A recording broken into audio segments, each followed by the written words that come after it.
नमस्कार। BNMU संवाद में आप सबों का हार्दिक स्वागत है। अभी अभी फेसबुक ने याद दिलाया तो मुझे याद आया कि आज मेरे बड़े भाई दैनिक भास्कर पटना में प्रधान संवाददाता डॉक्टर प्रणय प्रियंवत का जन्मदिन है। प्रणय भैया को बहुत बहुत बधाई एवं शुभकामनाएं। मैं आप सबों को यह बताना चाहता हूँ कि वर्ष 2002-03 से लेकर वर्ष 2007 तक लगभग 4 वर्षों तक मैं भागलपुर में सक्रिय पत्रकारिता में रहा। उस दौरान मैंने प्रभात खबर में संवाददाता के रूप में और दैनिक जागरण में फीचर लेखक के रूप में काम किया। उस दौरान मुझे कई वरिष्ठ लेखकों एवं पत्रकारों का मार्गदर्शन, सहयोग एवं सानिध्य प्राप्त हुआ। उनमें प्रणय भैया का नाम अग्रगण्य है। प्रणय भैया को लेकर मेरे दिलो दिमाग में कई संस्मरण हैं और मेरे ऊपर उनकी एक विशिष्ट छाप पड़ी है। मैं आज जन्म दिवस के अवसर पर उनसे जुड़े कुछ छोटे छोटे संस्मरण आप सबों से शेयर कर रहा हूँ। मैं पहली बार प्रणय प्रियंवत से दैनिक जागरण के कचहरी चौक स्थित तत्कालीन कार्यालय में मिला। पहली ही मुलाकातों में उन्होंने मुझे काफ़ी प्रभावित किया। उन्होंने मिलते ही मुझसे कहा कि मैं आपको प्रभात खबर के फीचर पृष्ठ देश काल में पढ़ता हूँ। मुझे बहुत अच्छा लगा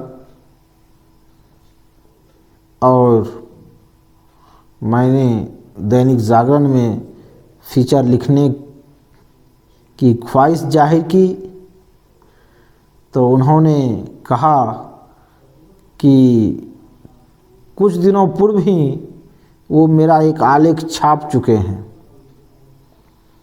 मुझे आश्चर्य मिश्रित खुशी हुई। दरअसल मैंने यूं ही अपना एक हस्तलिखित आलेख दैनिक जागरण के लेटर बॉक्स में डाल दिया था और मैं भूल भी गया था, लेकिन यह प्रणय भैया की उदारता है कि उन्होंने बिना किसी परिचय के मेरा वो आलेख प्रकाशित किया था। संजोग से मुझे पता भी नहीं चला क्योंकि मैं दैनिक जागरण अखबार का नियमित पाठक नहीं था। मेरे लॉज में सिर्फ एक अखबार आता था और वह भी हम सभी मित्र 10-10 रुपये चंदा करके उस अखबार को मंगवाते थे। उस समय हमारे पास उतने पैसे नहीं होते थे कि हम सभी अखबार मंगा सकें, तो मैं नहीं देख पाया कि किस दिन हमारा वह आलेख प्रकाशित हो गया। खैर, उस पहली मुलाकात में प्रणय भैया ने मुझे एक आलेख लिखने का टास्क दिया कि मैं लहठी के बारे में लिखूं, कि लहठी बनाने की शुरुआत भागलपुर में कैसे हुई। मेरे लिए यह एक चुनौतीपूर्ण टास्क था और मैं लहठी बनाने वाले परिवार के लोगों से मिला और मैंने एक आलेख तैयार किया, लहठी सुहाग की निशानी की है कुछ और ही कहानी। और उस समय तो हस्तलिखित आलेख ही हम जमा कराते थे, हमें कंप्यूटर आता भी नहीं था और व्हाट्सएप वगैरह उस समय थे नहीं। तो मैंने रात भर रूलिंग कागज़ पर वो आलेख तैयार किया। दरअसल रूलिंग कागज़ पर लिखने में थोड़ी आसानी होती थी, अच्छा हैंडराइटिंग बनाकर। और मैं दूसरे दिन प्रणय भैया से मिला और मैंने अपना वो आलेख जमा कराया। अगले मंगलवार को मेरा वो आलेख प्रकाशित हुआ और तब से यह सिलसिला चल पड़ा। प्रायः प्रत्येक मंगलवार को मेरा कोई न कोई आलेख दैनिक जागरण के मंगलवार ये फीचर आयोजन, तब उसका नाम अपना शहर होता था, जो बाद में जागरण सिटी हो गया, उसमें प्रकाशित होता रहा। और प्रत्येक आलेख जो हमने लिखे, सभी आलेखों की अपनी अपनी कहानी है। उस पर हम विस्तार से बात करेंगे कभी, लेकिन अभी मैं एक आलेख का ज़रूर जिक्र करना चाहूँगा और वो आलेख मेरे दिल के बहुत करीब है। दरअसल मैं भागलपुर के लाल कोठी मोहल्ले में NH 80 पर जो महावीर पथ कहलाता है, भागलपुर नाथनगर रोड, उस पर ही मेरा छोटा सा लॉज था और उसके थोड़ी ही दूर पर मुस्लिम हाई स्कूल अवस्थित है। और उस हाई स्कूल के पास एक व्यक्ति प्रत्येक दिन गर्मी, बरसात, जाड़े, जो भी मौसम हो, वह वहाँ बैठा रहता था, घूमते रहता था इधर उधर कभी। और ख़ास करके जाड़े की सर्द रात में वह टायर की आग से अपनी जीवन की रक्षा करता था। मैं बराबर उसे देखता और सोचता कि इसके बारे में कुछ लिखूं। एक दिन मैंने अपने मित्र सुजीत कुमार जोशी के साथ उस व्यक्ति का साक्षात्कार लेने की कोशिश की। मैं सुजीत जी के साथ उस व्यक्ति के समीप गया। दरअसल अकेले जाने में तो मुझे डर लगता था। उसका चेहरा वैसा डरावना था ही, नंग धरंग भभूत भस्म लगाए हुए। सुजीत जी बड़े साहसी व्यक्ति थे। मैं उनके साथ गया, लेकिन उस व्यक्ति ने कुछ भी नहीं बताया। वह बोलने की स्थिति में नहीं था। फिर भी मैंने एक आलेख तैयार किया, सड़क किनारे किस्मत के मारे आग के सहारे। और तब मेरे पास कोडेक का KV10 कैमरा हुआ करता था। मैंने उसी कैमरे से उसकी कुछ तस्वीरें भी खींच ली और तस्वीर भी अद्भुत था। वो व्यक्ति आग में सड़ी गली चीज़ें, मुर्गा का वो अवशिष्ट वगैरह पका रहा था और बगल में कुत्ते सो रहे थे। मैं उस तस्वीर के साथ प्रणय भैया से मिला और अपना आलेख सड़क किनारे किस्मत के मारे आग के सहारे उन्हें दिया। पहले तो उन्होंने कहा कि तुमको और कुछ नहीं मिलता है, पागल के बारे में तुम लिखने चले हो। लेकिन जब उन्होंने उस आलेख को पढ़ा तो उन्हें यह आलेख बहुत पसंद आया और उन्होंने प्रमुखता से इस आलेख को जागरण सिटी में प्रकाशित किया। इस तरह के कई संस्मरण हैं जिस पर हम कभी चर्चा करेंगे, लेकिन अभी मैं एक दो संस्मरण बताना चाहता हूँ। प्रणय भैया भी उस समय एक खटारी साइकिल रखते थे और मेरे पास भी खटारी साइकिल थी। तो एक बार प्रणय भैया मुझे खटारी साइकिल पर बिठाकर कचहरी चौक स्थित दैनिक जागरण के कार्यालय से मैं उन दिनों साइकिल से चलता था। साइकिल खटहरी साइकिल,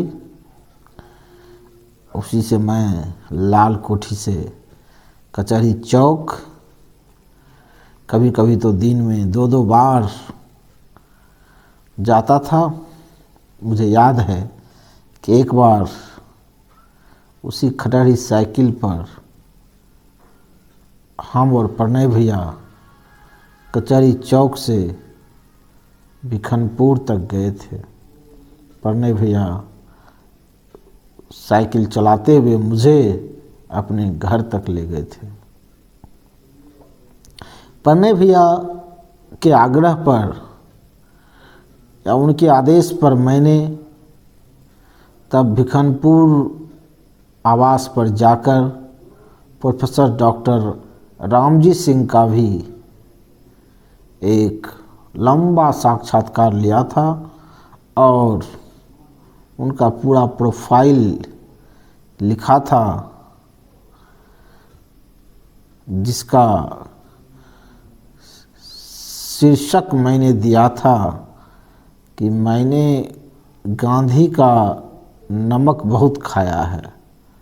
इस तरह से कुछ था, लेकिन प्रणय भैया ने उसका शीर्षक बदलकर और मैंने अपना नाम बदलकर रामचंद्र से राम जी कर लिया, कुछ इस तरह का शीर्षक लगाया था। वैसे प्रायः मेरे शीर्षकों को वो चेंज नहीं करते थे, लेकिन कभी कभी उसको बेहतर बनाने के लिए वो उसे चेंज कर दिया करते थे। ऐसे कई संस्मरण हैं। उसमें से एक खास बात यह है कि दैनिक जागरण के साप्ताहिक आयोजन जागरण सिटी के प्रभारी के रूप में प्रणय भैया का काम काफ़ी चुनौतीपूर्ण था। एक तो बड़े बड़े साहित्यकारों से आलेख लिखवाना, और कुछ लोग तो बड़े उत्साह से आलेख दे देते थे, लेकिन कई लोगों के नखरे वो सब भी सहना। अच्छे आलेख के लिए तो सहना ही पड़ता है। एक तो बड़े बड़े लोगों से आलेख लिखवाना एक टफ काम था, और प्रोफाइल करके उन्होंने जो एक सीरीज चलाया था, उस सीरीज के लिए बड़े बड़े लोगों के जीवनी को लिखवाना, महत्वपूर्ण किताबों की समीक्षा करवाना, तमाम काम उनके जिम्मे था। और एक बहुत महत्वपूर्ण स्तंभ, अपनों बोली या नाम में स्तंभ का भूल रहा हूँ, उस नाम से हमारे गुरुवर डॉक्टर बहादुर मिश्र अंगिका में कॉलम लिखते थे। मेरे अग्रज डॉक्टर सांबे का भी एक कॉलम काफ़ी चर्चित था, खरी खरी बात या कुछ, मैं उसका भी नाम भूल रहा हूँ कॉलम का। तो तमाम चीज़ों को मिलाकर प्रणय भैया ने जागरण सिटी को एक महत्वपूर्ण स्वरूप दिया था। और पूरे सप्ताह जागरण सिटी में प्रकाशित आलेखों की चर्चा होती थी शहर में। हम लोगों को भी कई फ़ोन आते थे, जागरण कार्यालय में ढेरों पत्र आते थे। और एक बार सपनों में शहर, फिर मैं हेडिंग भूल रहा हूँ करके, वो प्रणय भैया ने लिखा था पूरे एक पेज का एक फीचर, बड़े बड़े बड़े लोगों का वो उसमें विचार देते हुए बहुत बेहतरीन ज़बरदस्त फीचर उन्होंने लिखा था, बहुत चर्चित हुआ था। लेकिन इन तमाम चीज़ों को झेलने से भी बड़ी बात थी उस समय जागरण के तत्कालीन संपादक महोदय का कोप झेलना, जिनकी नज़र में यह साहित्य वाहित्य बिल्कुल गैर जरूरी चीज़ था। तो इस तथाकथित साहित्य वाहित्य को छापने के कारण, या कहिए कि इसके जुर्म में प्रणय भैया को लगभग प्रत्येक सप्ताह संपादक जी की डांट पड़ती थी। इसके बावजूद वो नहीं मानते थे। कभी कभी वो मुझे भी ले जाते थे डांट सुनाने, ताकि उनका कुछ बोझ हल्का हो सके। खैर, इस डांट के बावजूद प्रणय भैया खुद काफ़ी मेहनत करते थे और हम सबों से भी काफ़ी मेहनत करवाते थे। एक एक स्टोरी के लिए हम कई कई बार लोगों से मिलते थे, उनके साक्षात्कार लेते थे, फ़ोटो जमा करते थे, बहुत मेहनत हम लोग करते थे। और कई, अब क्या बताऊं कि मेरा जो आलेख बराबर छपता था, लगभग प्रत्येक सप्ताह या एक आध दो सप्ताह छोड़ के छप जाता था। इससे कई फीचर लेखकों को काफ़ी दुख होता था। कहते हैं ना, लोग अपने दुख से दुखी नहीं होता है, दूसरे के सुख से दुखी होता है, एक प्रवृत्ति है। तो एक बार हमारे एक सहयोगी फीचर लेखक ने संपादक जी को एक लंबा चौड़ा पत्र लिखकर यह शिकायत की कि प्रणय प्रियंवद सुधांशु शेखर की जाति का है, सुधांशु शेखर प्रणय प्रियंवद का रिश्तेदार है, इसलिए प्रणय प्रियंवद सुधांशु शेखर के आलेखों को बार बार छापता है। लेकिन सच्चाई यह है कि जो तथाकथित जाति व्यवस्था बनी है उसमें हम लोग अलग अलग जगह खड़े हैं। वैसे ना तो मेरा जाति पाति में कोई विश्वास है और ना ही प्रणय भैया का। और इस शिकायत के पहले तक हम लोग एक दूसरे की जाति जानते भी नहीं थे। बहरहाल, अब मैं पत्रकारिता की बात छोड़ता हूँ। बहुत दिन हो गए मेरी अब सक्रिय पत्रकारिता में कोई भूमिका नहीं है। प्रणय भैया और अपने अन्य अग्रजों, गुरुजनों, अभिभावकों सबों के आशीर्वाद से आज मैं शिक्षण की दुनिया में आ गया हूँ। लेकिन प्रणय भैया अभी भी पत्रकारिता की दुनिया में हैं। यह बात दिगर है कि उनमें एक आदर्श शिक्षक के सभी गुण मौजूद हैं।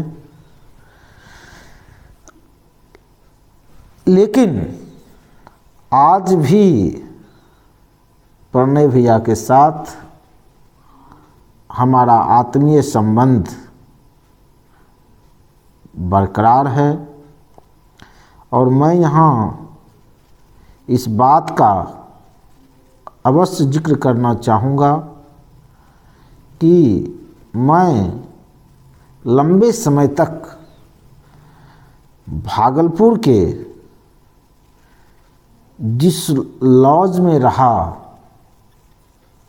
वह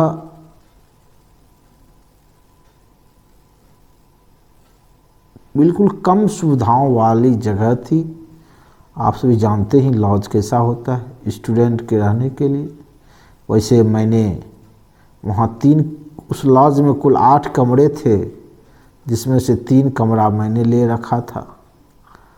तो एक कमरे में मेरे छोटे भाई लोग रहते थे, एक अन्य कमरे में पूरा किताबों से ही भरी रहती थी, या यूँ कहें कि किताबों का गोदाम था।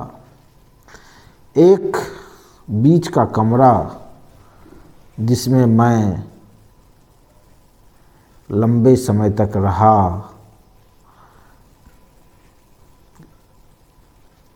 और एक तरह से वहीं मेरा निर्माण हुआ। वह कमरा भी काफ़ी छोटा था और चारों ओर से किताबों से ही घिरा रहता था। प्रणय भैया ने तब तक भागलपुर छोड़ दिया था और वो पटना में रहने लगे थे। लेकिन कुछ विश्वविद्यालय के कार्यों से और विशेषकर अपने शोध के सिलसिले में वे अक्सर भागलपुर आते थे और मेरे लिए यह सुखद स्मृति है, सुखद अनुभव है, गौरव की बात है। प्रणय भैया की यह उदारता है कि जिस प्रणय प्रियंवद से मिलने के लिए, जिस प्रणय प्रियंवद के आतिथ्य के लिए हमारे शहर के बड़े बड़े प्रोफेसर्स, कई बड़े बड़े साहित्यकार, जिनके बड़े बड़े क्वार्टर, बड़े बड़े बंगले और बड़े बड़े होटल्स भागलपुर में हैं, ललायत रहते थे, वो सीधे स्टेशन पर उतरने के साथ मेरे लॉज पहुंचते थे और मेरे ही पास रहते थे। मेरे कमरे में पहुंचने के साथ चाहे मैं वहां पर मौजूद रहूं या ना रहूं, मुझे यह बताते हुए शर्म आ रही है, मैं माफ़ी चाहता हूं प्रणय भैया से कि भैया सबसे पहले मेरी चौकी, पलंग वगैरह का तो दर्शन भी नहीं था वहाँ हम लोग, मेरी चौकी जो काफ़ी ऊंचाई पर मैं लगा के रखता था और एक छोटे से वो टूल पर बैठकर मैं उस पर लिखा करता था।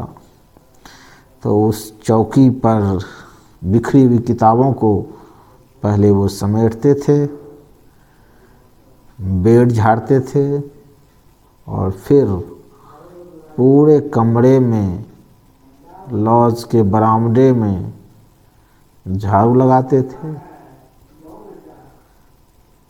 और फिर अपने साथ लाए हुए रोटी, सब्जी, कुछ मिठाइयाँ आदि निकालते थे और हम साथ उसे खाते थे।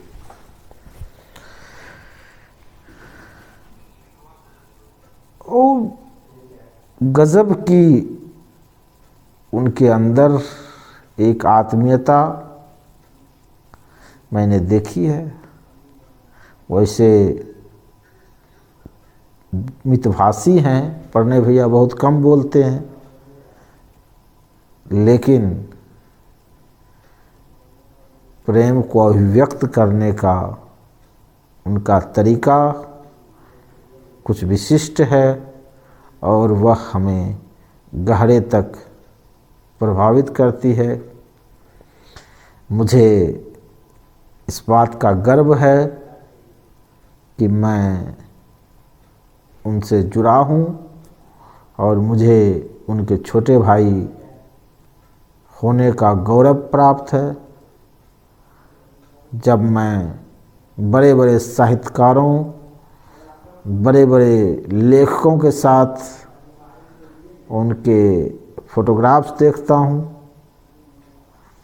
फेसबुक पर, और कई बार तो मैं उनके साथ कुछ बड़े बड़े लोगों से मिला भी हूँ पटना में, तो मुझे बहुत खुशी होती है।